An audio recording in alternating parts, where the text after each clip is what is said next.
Decreto 1171, Código de Ética do Servidor Público Civil do Poder Executivo Federal. Artigo 1º. Fica aprovado o Código de Ética Profissional do Servidor Público Civil do Poder Executivo Federal, que com este baixa. Artigo 2º.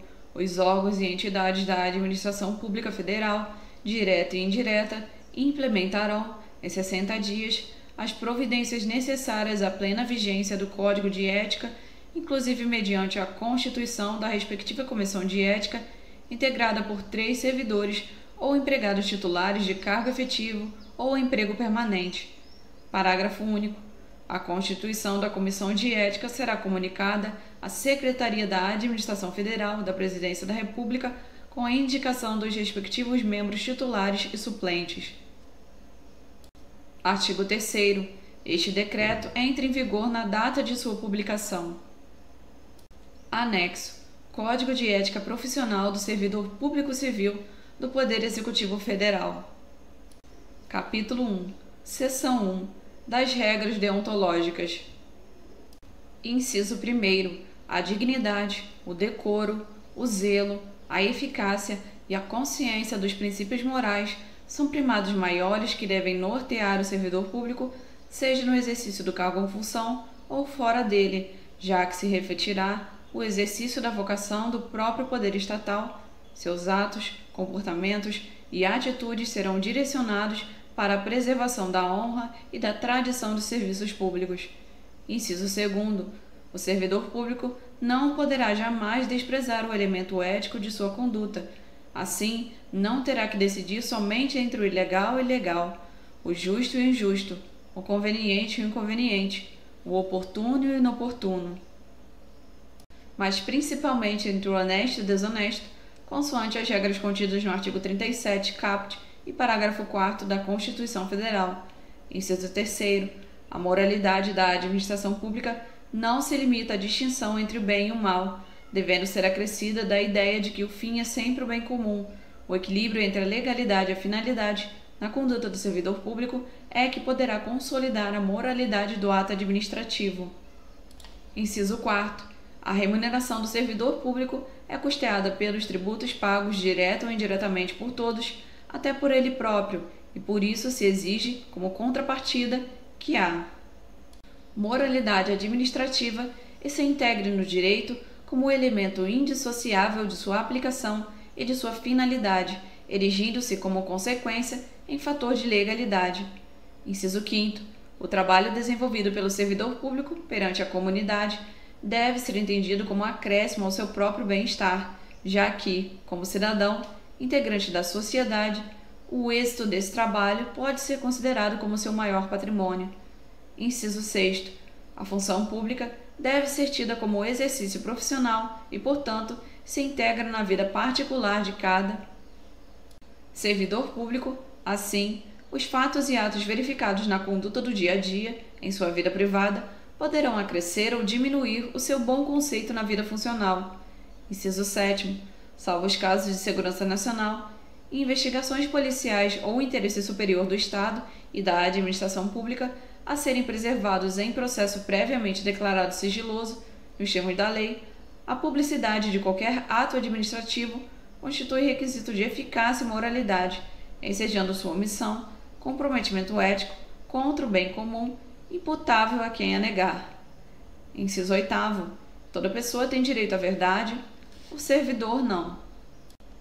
Pode omiti-la ou falseá-la, ainda que contrária aos interesses da própria pessoa interessada ou da administração pública. Nenhum Estado pode crescer ou estabilizar-se sobre o poder corruptivo do hábito do erro, da opressão ou da mentira, que sempre aniquilam até mesmo a dignidade humana, quanto mais a de uma nação. Inciso 9º. A cortesia, a boa vontade, o cuidado e o tempo dedicados ao serviço público caracterizam o esforço pela disciplina.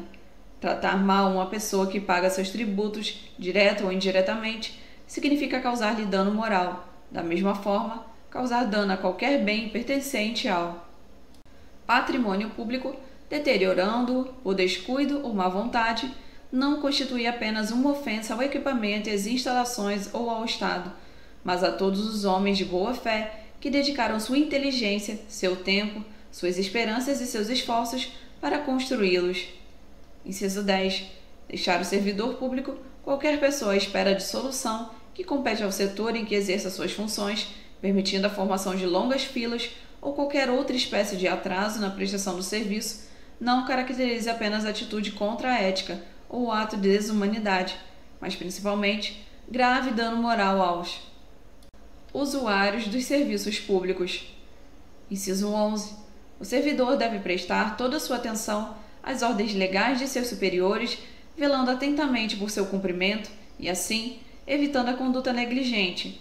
Os repetidos erros, o descaso e o acúmulo de desvios tornam-se às vezes difíceis de corrigir e caracterizam até mesmo imprudência no desempenho da função pública.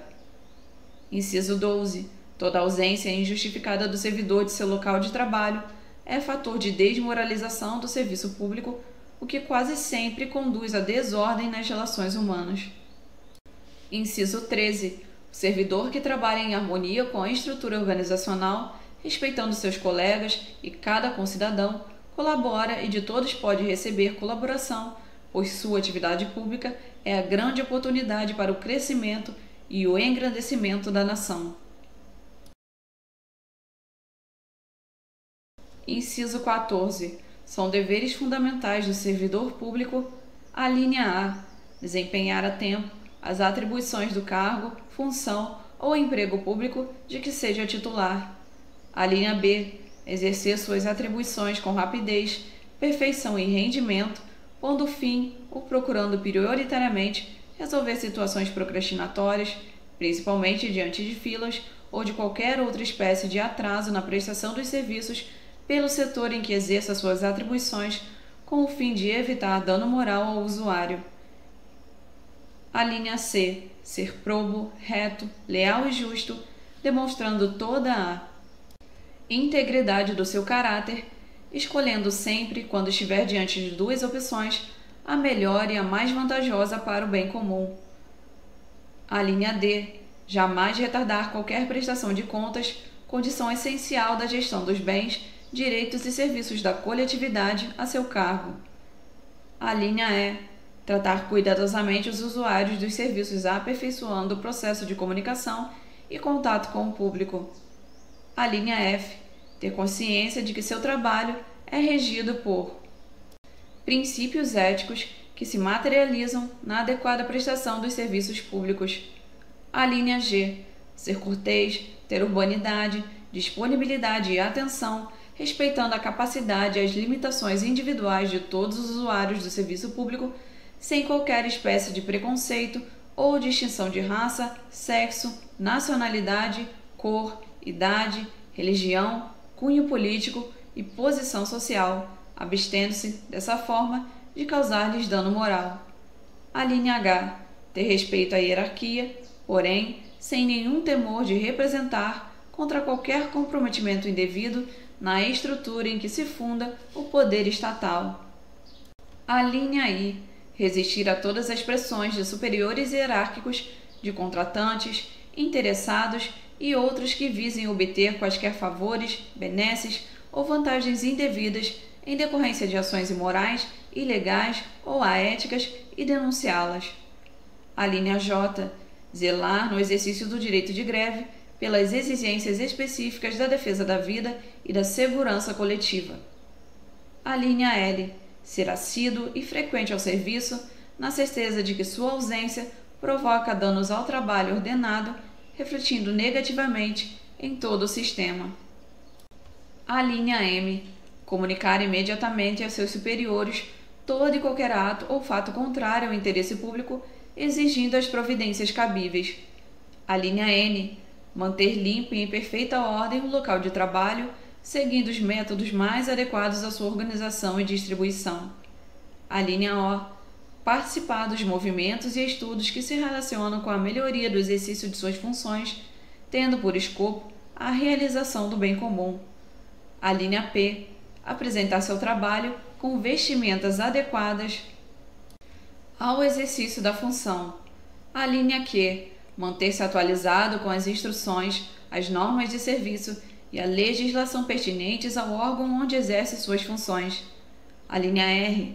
Cumprir, de acordo com as normas do serviço e as instruções superiores, as tarefas de seu cargo ou função, tanto quanto possível, com critério, segurança, rapidez, mantendo tudo sempre em boa ordem. A linha S. Facilitar a fiscalização de todos os atos ou serviços por quem de direito. A linha T. Exercer com estrita moderação as prerrogativas funcionais que lhe sejam atribuídas, abstendo-se de fazê-lo contrariamente aos legítimos interesses dos usuários do serviço público e dos jurisdicionados administrativos. A linha U. Abster-se de forma absoluta de exercer sua função, poder ou autoridade com finalidade estranha ao interesse público, mesmo que observando as formalidades legais e não cometendo qualquer violação expressa à lei. A linha V. Divulgar e informar a todos os integrantes da sua classe sobre a existência deste código de ética, estimulando seu integral cumprimento. Seção 3. Das vedações ao servidor público. Inciso 15. É vedado ao servidor público a linha A. O uso do cargo ou função, facilidades, amizades, tempo, posição e influências para obter qualquer favorecimento para si ou para outrem. A linha B. Prejudicar deliberadamente a reputação de outros servidores ou de cidadãos que deles dependam. A linha C. Ser, em função de seu espírito de solidariedade, conivente com o erro ou infração a este código de ética ou ao código de ética de sua profissão. A linha D. Usar de artifícios para procrastinar ou dificultar o exercício regular de direito por qualquer pessoa, causando-lhe dano moral ou material. A linha E. Deixar de utilizar os avanços técnicos e científicos ao seu alcance ou do seu conhecimento para atendimento do seu mistério. A linha F.